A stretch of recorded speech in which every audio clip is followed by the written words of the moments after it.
వామ్మో, అసలు ఇంతమంది ఉంటారని అస్సలు ఎక్స్పెక్ట్ చేయలేదు. ఓయ్, అందరూ ఎలా ఉన్నారు? This is the date in my 30 days challenge.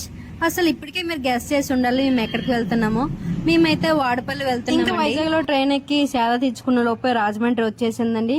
ఇంకా చేసేది ఏం లేక అక్కడే దిగిపోయి ఫ్రెష్ అయిపోయామండి. ఇంకా అక్కడి నుంచి అయితే ఆటో నుంచి 1 hour పడుతుంది. ఇంకా అలా రాజమండ్రి అందాలు చూసుకుని వెళ్ళాం. చూడగానే అయితే చాలా అంటే చాలా క్రౌడ్ ఉన్నారు వాడపల్లిలోని. ఇంకా చేసేది ఏమి లేక మేమైతే ప్రదక్షిణ అయితే స్టార్ట్ చేసేసాము. చాలా ఎక్కువ క్రౌడ్ ఉన్నారు. మాకు ఈ ప్రదక్షిణలు కంప్లీట్ అయ్యేసరికి అయితే 1 hour పట్టింది.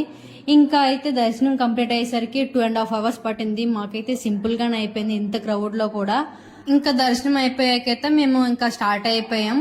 మీలో ఎవరైనా వాడపల్లి వెళ్ళాలనుకుంటే నేను చిన్న టిప్స్ చెప్తాను, కొంచెం కొంచెం మీకు యూజ్ అవుతుంది. నెక్స్ట్ వీడియోలో ఖచ్చితంగా మీకైతే యూజ్ అవుతుంది.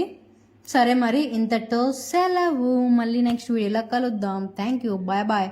Please subscribe.